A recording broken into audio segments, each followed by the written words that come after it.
My coach called my cousin the mute. After he fell during a race with blood on his knee, he said, "Now I have a good reason to cut the mute from my team." When he asked him why he hated him so much, he smirked and said, "You embarrass me." He didn't say a word. That was 8 weeks ago. Yesterday, he saw my cousin's name on the state qualifier board and went completely still. My cousin Aiden had a mild speech disorder and some processing delays, and sometimes repeats phrases to self-soothe when he gets overwhelmed. This has been very challenging for him, especially in school, but not track. He's one of the most dedicated athletes I've ever seen, and if you saw him run, you would understand why we always said his legs speak for him. Aiden spent most of his school years in special ed, but finally transferred to our public high school last year. The administration pushed for it, saying it would help him socialize more, and that he could finally join the track team. We were cautious but excited. My aunt spent weeks helping him prep. He memorized bus schedules, practiced locker combinations, even rehearsed how to ask to use the bathroom. Everything turned out well. The head coach, Ms. Jameson, paired him with a student mentor who made cue cards just for him, and Aiden crushed the 5K trials. He made varsity in 3 weeks, and the older guys on the team started calling him the Machine. Then Ms. Jameson left for maternity leave, and the assistant coach, Mr. Dwyer, took over. On his first day, he told the whole team things were going to tighten up.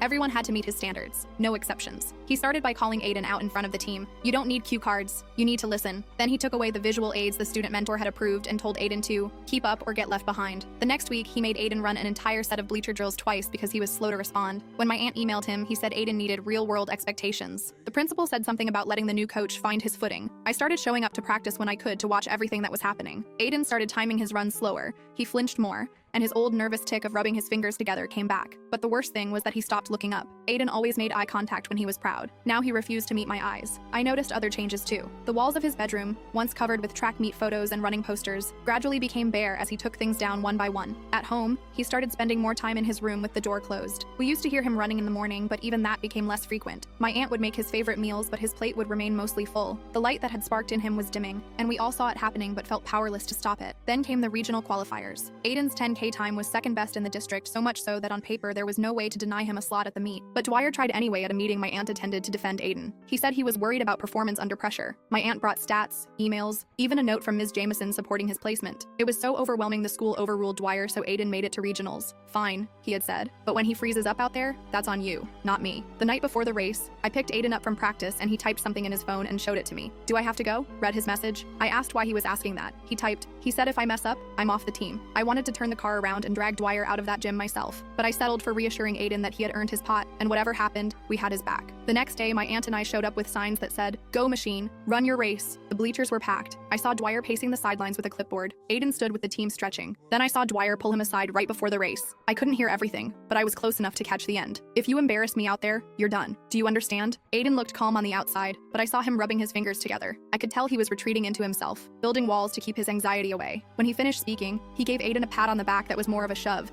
sending him stumbling slightly forward before he caught himself. When the race started, Aiden was steady, but around lap 3, someone dropped a water bottle near the track and the sound made him twitch. Lap 4, he began rubbing his fingers and his strides got erratic. Dwyer yelled from the sideline, "Push through it!" Lap 5, he tripped and a collective gasp rose from the crowd. Then I saw the red of blood on his knee and elbow. No one moved at first, but Dwyer seemed pleased and I heard him say, "Now I have good reason to cut the mute from my team." The words hit me like a physical blow. The casual cruelty, the deliberate dehumanization of my cousin, it was breathtaking in its malice. This wasn't tough coaching or pushing an athlete to excel. This was targeted abuse of a vulnerable student by someone in a position of authority. Dwyer's expression as he watched Aiden struggle to continue was one of satisfaction rather than concern. He made no move to check on his injured athlete, offered no encouragement or support. Instead, he continued making notes on his clipboard, occasionally glancing at his stopwatch with a smirk that made my blood boil. The remaining laps were a testament to Aiden's determination rather than his athletic ability. His form was compromised by pain and the psychological impact of the fall. Blood trickled down his leg from his injured knee, leaving faint marks on the track with each step. His breathing was labored, his pace significantly slower than his qualifying times. Yet he continued. Each step seemed to require conscious effort, each lap an exercise in pure willpower. The crowd, recognizing his struggle, began to cheer specifically for him, not the polite encouragement of earlier, but genuine support for his refusal to quit. Parents from other schools joined in, creating a wave of positive energy that seemed to carry him forward when his body wanted to stop.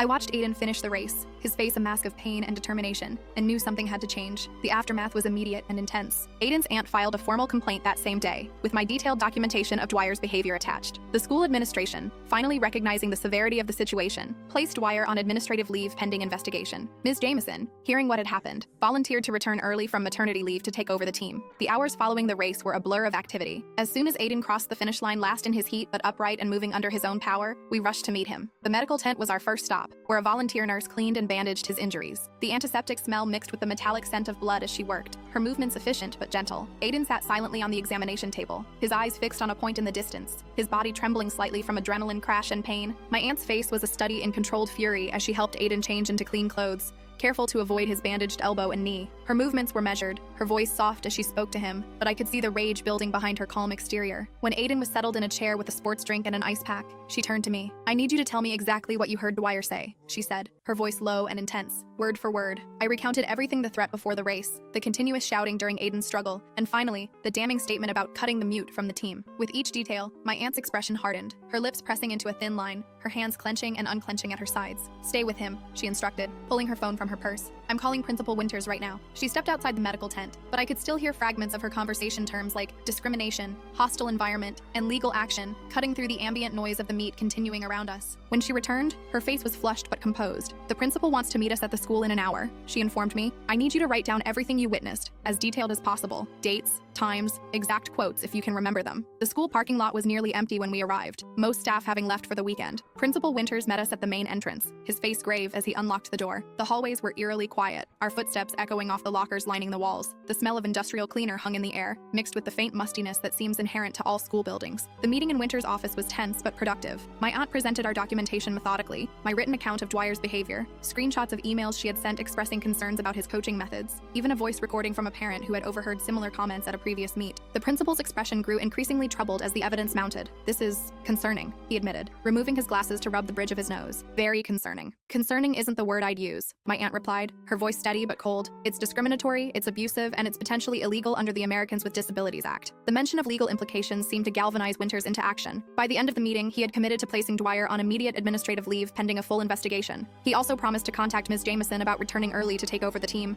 "I want to assure you that we take these allegations very seriously," he said as we prepared to leave. "This is not what our school stands for." My aunt fixed him with a level gaze. "With all due respect, Principal Winters, what your school stands for will be determined by your actions now, not your words." The drive home was quiet, Aiden dozing in the back seat, exhausted from the physical and emotional ordeal of the day. The setting sun cast long shadows across the road, the golden light a stark contrast to the darkness of the day's events. My aunt drove with both hands gripping the steering wheel, her posture rigid, her focus intense. "Do you think they'll actually do anything?" I asked quietly, careful not to wake Aiden. She glanced at me briefly before returning her attention to the road. "They will," she said with quiet certainty, "because if they don't, I'll make sure everyone in this district knows exactly what kind of man they have coaching their children." Aiden's physical wounds healed quickly, the scrapes on his knee and elbow scabbed over within days, but the emotional damage ran deeper. For weeks after the incident, he remained withdrawn, his confidence shattered. He still went to practice, still ran his drills, but the joy was gone from his movements. He ran like someone fulfilling an obligation, not someone pursuing a passion. The physical healing process was visible and straightforward. Each day, the angry red of his scrapes faded slightly, the scabs gradually shrinking until they flaked away, leaving behind new pink skin that would eventually blend with the surrounding tissue. My aunt carefully cleaned and rebandaged the wounds each night, applying antibiotic ointment with gentle fingers, murmuring encouragement as she worked. But the emotional healing was less linear, marked by good days and bad progress and setbacks. Some mornings, Aiden would rise early for a run, his movements purposeful as he laced up his shoes and filled his water bottle. Other days, he would remain in bed long past his usual waking time, responding to gentle prompting with only minimal acknowledgement. Ms. Jameson noticed it too. She approached me after practice one day, her newborn sleeping against her chest in a carrier. "How is he really doing?" she asked quietly, watching Aiden methodically pack his gear. The baby slept peacefully, tiny fingers curled into fists, completely unaware of the conversation happening above her. Ms. Jameson looked tired but determined, the dark circles under her eyes testament to the challenges of balancing new motherhood with her return to coaching. Her hair was pulled back in a practical ponytail, and she wore comfortable athletic clothes that accommodated both her postpartum body and the baby carrier. "Not great," I admitted. "He's going through the motions, but it's like he's afraid to fully commit, afraid of what might happen if he lets himself care again." She nodded thoughtfully. "Trauma does that, makes you protect yourself by disconnecting. But he's stronger than Dwyer ever understood. He'll find his way back." The practice field looked different with Ms. Jameson back at the helm. The tension that had permeated the air under Dwyer's leadership was gone, replaced by a focused but supportive atmosphere. She had reinstated Aiden's visual aids, even expanding the system to benefit other runners who responded well to visual cues. Her coaching style was firm but kind, demanding excellence while acknowledging individual needs and challenges. The baby stirred slightly, making soft snuffling sounds against her mother's chest. Ms. Jameson adjusted the carrier straps with practiced ease, her attention momentarily diverted to her child before returning to our conversation. "Give him time," she advised, her voice gentle but confident. "And keep showing up. Consistency matters more than you know right now. The turning point came unexpectedly. About a month after the regional meet, Ms. Jameson had organized a friendly competition with a neighboring school low pressure. No official records, just a chance for the runners to test themselves in a supportive environment. Aiden initially didn't want to participate, but his aunt gently encouraged him. Just go, she told him. You don't even have to run if you don't feel like it, but be there with your team. The morning of the meet dawned clear and mild, perfect running weather. Sunlight filtered through the kitchen blinds, creating patterns on the table where Aiden sat, methodically eating a bowl of oatmeal. His movements were precise, each spoonful following the same path from bowl to mouth, his expression neutral as he chewed. My aunt moved around the kitchen with forced cheerfulness, packing his bag with extra water bottles, energy bars, and a clean towel. Her voice was deliberately light as she reviewed the day's schedule, reminding him that this was just a practice meet, that there was no pressure to perform. And remember, she said, zipping his bag closed, I'll be there to pick you up whenever you're ready to leave. Just text me. Aiden nodded, rising to rinse his bowl in the sink. His movements were economical, efficient, devoid of the nervous energy that had characterized him before Dwyer's coaching, but also lacking the enthusiasm he'd once shown for competition days. I drove him to the meet and watched from the stands as the teams warmed up. Aiden stayed on the periphery, going through his stretches mechanically. Then something remarkable happened. One of the freshman runners, a skinny kid named Tyler who had joined the team after Dwyer left, approached Aiden with obvious nervousness. The school where the friendly meet was being held was smaller than ours, with more modest facilities but a well-maintained track. The bleachers were only half filled, creating a more intimate atmosphere than the regional competition. Parents chatted casually, coaches from both schools discussed their runners with professional camaraderie, and officials moved about without the urgency of a qualifying meet. I sat midway up the bleachers, close enough to observe but not so close as to make Aiden feel watched. The metal seat was cool beneath me, the morning sun not yet high enough to warm it. A light breeze carried the scent of fresh-cut grass and the distant aroma of coffee from the small concession stand near the entrance. Aiden had positioned himself at the far end of the warm-up area, going through his stretching routine with mechanical precision. His face remained impassive as he moved from one stretch to the next, his eyes focused on the ground rather than on his teammates or the competition. He wore his team uniform, the navy and gold colors bright against his skin, but something about his posture made him seem separate from the group, as if an invisible barrier existed between him and the other runners. The freshman who approached him, Tyler, was new to the team, having joined after the upheaval caused by Dwyer's departure. He was slight in build, with a shock of red hair and freckles scattered across his nose and cheeks. His uniform hung loosely on his frame, suggesting he hadn't yet grown into his runner's body. As he made his way toward Aiden, his nervousness was evident in his halting steps, and the way he repeatedly adjusted his bib number. Aiden? I could just barely hear him from where I sat. Coach Jameson said you might be able to help me with my starting position? I keep losing time on the blocks. Aiden looked startled, then uncertain. He glanced toward Ms. Jameson, who gave him an encouraging nod. Slowly, he took out his phone and typed something, showing it to Tyler. From my position, I couldn't read the screen, but Tyler's reaction was immediate and positive. His face brightened, tension visibly leaving his shoulders as he read whatever advice Aiden had offered. Could you show me? He asked, and Aiden did. For the next 10 minutes, I watched as my cousin patiently demonstrated proper starting technique, adjusting Tyler's form with gentle taps on his shoulder or knee to indicate where changes were needed. When Tyler finally got it right, Aiden actually smiled, a small, tentative smile, but real. The transformation was subtle, but unmistakable. As Aiden demonstrated the proper stance, his own body seemed to remember its purpose. His movements became more fluid, more natural, the mechanical quality giving way to the graceful efficiency that had once characterized his running. He positioned Tyler's arms with careful precision, showing rather than telling, his own form exemplary as he demonstrated the explosive start that had once been his signature. Ms. Jameson approached them, clipboard in hand. Tyler, you're in the first heat of the 200. Why don't you try out that new start? Tyler nodded eagerly, then turned to Aiden. Will you watch? Tell me if I'm doing it right? Something shifted in Aiden's expression, a flicker of purpose, of connection. He nodded. When the meet began, Aiden didn't run in his usual events. Instead, he stood with Ms. Jameson, observing each race with intense focus. After Tyler's heat, which he didn't win, but where his start was noticeably improved, Aiden actually sought out the freshman to give him feedback, typing rapidly on his phone. The change in Aiden's demeanor was remarkable. As he showed Tyler the screen, his posture was open, engaged, his eyes making direct contact rather than avoiding it. When Tyler nodded in understanding, Aiden's satisfaction was evident in the slight straightening of his shoulders, the momentary relaxation of the tension that had become his constant companion. By the end of the meet, Aiden had helped 3 different runners with their technique. I watched him become more animated with each interaction, his movements becoming more fluid, more natural. When Ms. Jameson asked if he wanted to run in the final relay, he hesitated only briefly before nodding. The relay was the final event of the day, a 4x400, that would include runners from both schools mixed together to create balanced teams. The competitive element remained, but the emphasis was clearly on participation and enjoyment rather than winning. Ms. Jameson assigned Aiden to the third leg of his team, positioning him between a senior from our school and a junior from the host school. I held my breath as he took his position for the third leg of the 4x400. When the baton was passed to him, he took off with a burst of speed that reminded me of the old Aiden, the one who ran for the pure joy of feeling his body in motion. He wasn't the fastest on the team that day, but he ran with heart, with presence. When he passed the baton to the anchor runner, the look on his face wasn't relief that his part was over, it was satisfaction at having done his best. His stride as he ran was a revelation, fluid, powerful, efficient. His arms pumped in perfect rhythm with his legs, his head position ideal, his breathing controlled and measured. For those brief moments as he circled the track,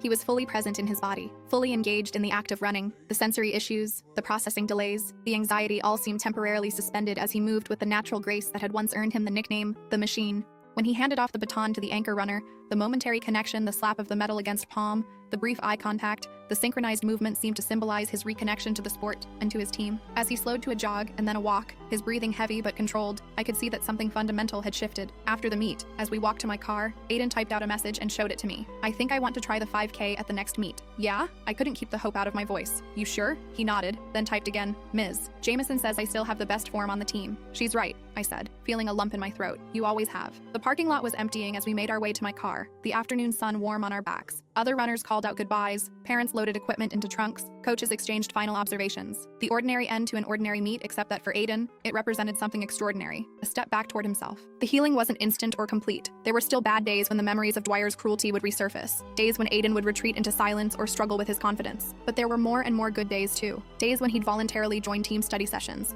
or stay late to help younger runners with their technique. Days when I'd catch him looking at college brochures with track programs, or researching running scholarships online. The bad days were still difficult to witness. Sometimes a sudden noise, a door slamming, a whistle blowing unexpectedly, would trigger a visible flinch, a momentary retreat into the protective shell he had developed under Dwyer's regime. Certain phrases or tones of voice could cause him to tense up, his fingers immediately beginning that familiar rubbing pattern. On these days, his running would revert to the mechanical quality it had taken on during his worst times, technically correct, but devoid of joy or natural flow. But these episodes became less frequent and less intense as time passed. The support system around him, family, teammates, Ms. Jameson, created a safety net that allowed him to take risks again, to invest emotionally in his running without fear of devastating consequences. The good days began to outnumber the bad. I would arrive to pick him up from practice and find him engaged in animated, if one-sided, conversations with teammates, his phone serving as his voice but his body language speaking volumes about his growing comfort and confidence. He began to join team social events again, pizza parties after meets, study sessions before exams, even a movie night that the seniors organized as an end-of-season celebration. Ms. Jameson was instrumental in his recovery, creating an environment where Aiden's differences were treated as strengths rather than liabilities. She reinstated his visual aids and expanded them for the whole team,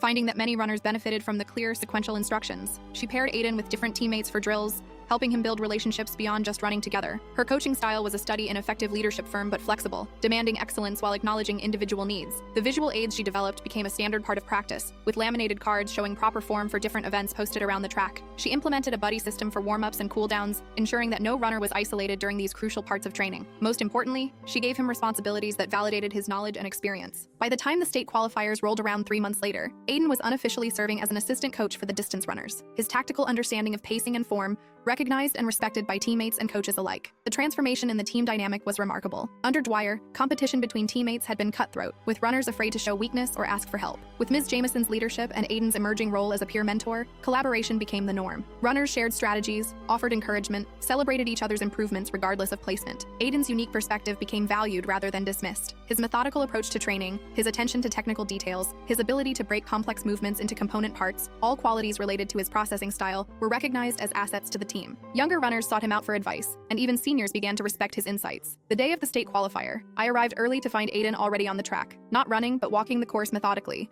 making mental notes about the terrain. When he saw me, he actually waved a small gesture that would have been unremarkable for most people, but represented enormous progress for him. The qualifying meet was held at a university track, the facilities professional grade and impressive. The red surface of the track contrasted sharply with the lush green of the infield, both gleaming in the morning sunlight. Officials in crisp white shirts moved with purpose, checking equipment and marking lanes. Teams from across the state gathered in designated areas, their different colored uniforms creating a vibrant mosaic against the backdrop of the stadium. Aiden's methodical examination of the course was typical of his analytical approach to running. He walked each curve, occasionally crouching to feel the surface with his fingertips, his expression one of intense concentration. He made notes on his phone, likely recording observations about the track's firmness, the angle of the curves, the optimal positioning for different parts of the race. Checking out the competition? I asked as I approached. He shook his head and typed, visualizing. Ms. Jameson taught me, run the race in your mind before you run it with your body. The concept made perfect sense for Aiden, whose processing style had always been visual and sequential. By mentally rehearsing each segment of the race, he could prepare for the transitions and challenges, reducing the cognitive load during the actual event. I watched him compete that day with a mixture of pride and awe. This wasn't the same boy who had crumbled under Dwyer's pressure. This was an athlete who knew his worth, who understood his strengths and had strategies for his challenges. He qualified for the state championship with a personal best time, crossing the finish line with his head up, making eye contact with his teammates as they surrounded him in celebration. His race was a masterclass in strategic running. He started conservatively, positioning himself in the middle of the pack for the first few laps. With 200 meters to go, he moved into third. With 100 meters remaining, he passed the second-place runner on the inside, his form still clean despite the increased pace. He crossed the finish line in second place, his time a personal best by nearly 15 seconds. The celebration that followed was spontaneous and joyful. His teammates surrounded him, offering high fives and congratulations. Ms. Jameson hugged him briefly, her pride evident in her wide smile and the thumbs up she gave to my aunt in the stands. Even runners from other schools approached to acknowledge his performance, recognizing the technical excellence of his race. Later that evening as we drove home, Aiden showed me his phone with a new message typed out, "I want to put my posters back up." The simple statement carried profound meaning. The bare walls of his bedroom had been a visual representation of his withdrawal, his disconnection from the sport that had once defined him. The decision to restore the posters signaled his readiness to reclaim not just his identity as a runner, but his right to take pride in that identity. "I'll help you," I promised. "We'll get them all back up tonight." We stopped at a craft store on the way home to buy new mounting putty, since the old adhesive had lost its stickiness. The store was bright and crowded, filled with the scent of artificial flowers and scented candles. Aiden navigated the aisles with purpose, selecting exactly what he needed without hesitation. At the checkout, he handed his selection to the cashier and made eye contact as he paid small actions that would have been challenging for him just months earlier. At home, we worked together in comfortable silence, carefully positioning each poster to recreate the gallery that had once covered his walls. The posters had been stored flat in his closet, preserved in perfect condition Olympic runners in mid-stride, motivational quotes about perseverance, photos from previous meets where Aiden had placed or set personal records. As we hung the last poster, a new one. From the qualifying meet that day, Aiden stepped back to survey his room. The walls were once again covered with images of runners in motion, of finish lines crossed, of medals earned. His medals and ribbons hung from a special rack his uncle had made, catching the light as they swayed slightly. The transformation of the room mirrored Aiden's own journey from the stripped-down emptiness of his darkest period to the vibrant, purposeful space it had become again. The posters weren't just decorations, they were affirmations, visual reminders of his identity and aspirations. Aiden typed one more message before I left. "Thank you for not giving up on me." I hugged him then, something he didn't always welcome but seemed to need in that moment. "Never," I said. "That's not what family does." The state championship was held 2 weeks later at a university track about 2 hours away. The whole family went to support Aiden, my aunt and uncle, my parents, even my grandparents drove in from out of state. We made signs, wore team colors, and arrived early to get good seats. The morning of the championship dawned clear and cool, perfect running weather. We left before sunrise, the sky gradually lightening from black to deep blue to the soft pink and gold of dawn as we drove. My aunt had packed a cooler with healthy snacks and drinks, anticipating a long day at the track. The car was filled with nervous energy conversations starting and stopping. Radio stations changed frequently, everyone a little too loud and a little too cheerful. The university campus was impressive, sprawling green lawns, stately brick buildings, and a state-of-the-art athletic complex that included the track where the championships would be held. The parking lots were already filling when we arrived, cars from across the state disgorging families in school colors, carrying coolers, blankets, and homemade signs. The atmosphere was electric, with teams from across the state warming up on the track. I spotted Aiden with his teammates going through their pre-race routines. He looked focused but calm, occasionally nodding as Ms. Jameson gave last-minute instructions. We secured seats in the middle section of the home side bleachers, spreading blankets to mark our territory, and setting up our signs where they would be visible from the track. My grandparents, not used to the hard metal seats, brought cushions that my grandfather insisted on positioning just so, much to the amusement of nearby spectators. The morning events proceeded with the efficiency of a well-organized meet sprints, hurdles, field events all running according to schedule. The announcer's voice boomed over the loudspeakers, providing updates on results and calling the next groups of athletes to their events. The smell of sunscreen mingled with the aroma of hot dogs and popcorn from the concession stands, creating the distinctive olfactory backdrop of outdoor sporting events. His event, the 5,000 meters, was scheduled for mid-afternoon. As the time approached, the announcer called the runners to the starting line. Aiden took his position, adjusting his stance slightly. From the stands, I could see him taking deep breaths, centering himself. The 5,000 meters 12.5 laps of the 400-meter track was one of the most tactically complex events in track and field. It required not just physical endurance but strategic thinking, pacing awareness, and the mental toughness to push through the inevitable pain of sustained effort. Aiden looked different from the other runners as they took their positions at the starting line. Not physically, his lean runner's build was typical of distance athletes, but in his demeanor. While some bounced nervously on their toes or shook out their arms,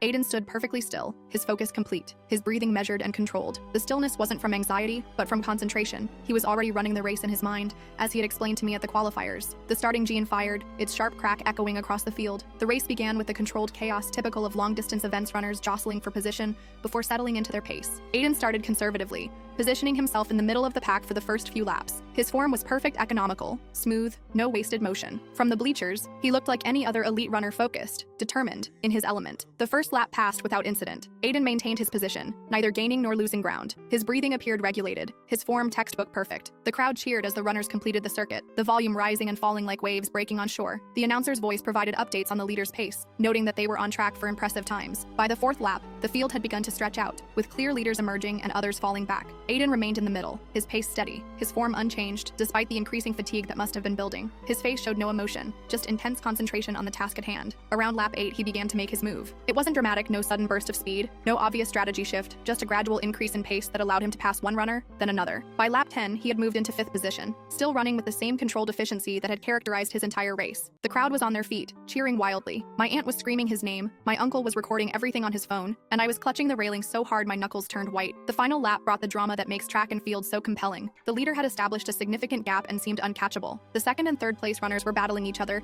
trading positions with each curve. Aiden, still in 4th, was closing the gap but running out of track. Coming into the final straightaway, Aiden made his move. With a burst of speed that seemed impossible after 12 laps, he surged past the second-place runner and closed in on first. They crossed the finish line almost simultaneously, so close that we couldn't tell who had won. The moment stretched into an eternity as we waited for the official results. The crowd noise dimmed to a murmur of anticipation, all eyes on the scoreboard. Officials huddled near the finish line, reviewing the electronic timing data. Aiden stood bent over, hands on knees, recovering from his final sprint, seemingly unaware of the drama unfolding around him. We held our breath, waiting for the official results. When they flashed on the scoreboard, we erupted in cheers. Second place by just 0.2 of a second. Aiden had won the silver medal at the state championship. His teammates mobbed him at the finish line, lifting him onto their shoulders despite his obvious embarrassment. Ms. Jameson was crying and laughing at the same time, and when they finally set him down, Aiden looked up at the stands, found our family, and gave us a smile and a thumbs up. The medal ceremony took place on a podium set up near the finish line. Aiden stood on the second highest platform, flanked by the gold medalist, a senior from a school in the northern part of the state, and the bronze medalist, a junior from a private academy known for its running program. All three athletes showed the physical effects of their effort: flushed faces, sweat-dampened uniforms, the slight trembling of muscles pushed to their limits. When the silver medal was placed around Aiden's neck, a cheer went up from our section of the bleachers. My aunt was crying openly now, my uncle's arm around her shoulders.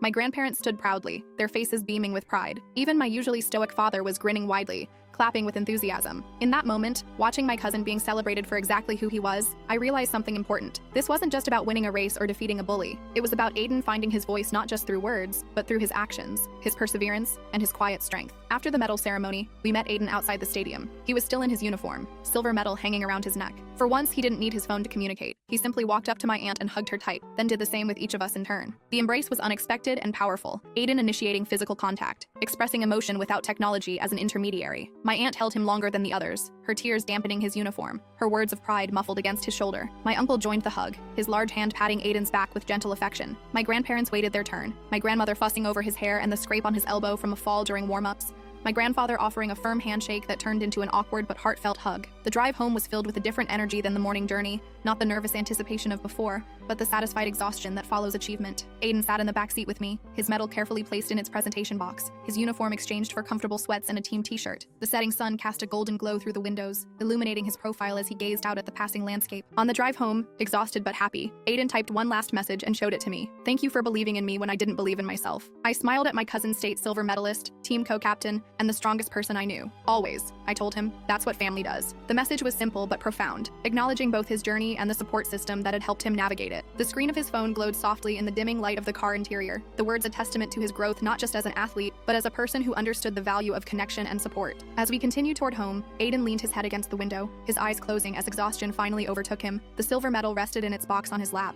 his hand protectively covering it even in sleep. In that moment of vulnerability and triumph, I saw both versions of my cousin, the one who had struggled and the one who had overcome, inseparable parts of the same remarkable person. The car hummed along the highway, carrying us home through the gathering darkness, the day's events already transforming from experience to memory. But some things would remain unchanged: the medal that would join others on Aiden's wall, the respect he had earned from teammates and competitors alike, and most importantly, the knowledge that his voice, whether expressed through words, technology, or the powerful language of his running, deserved to be heard.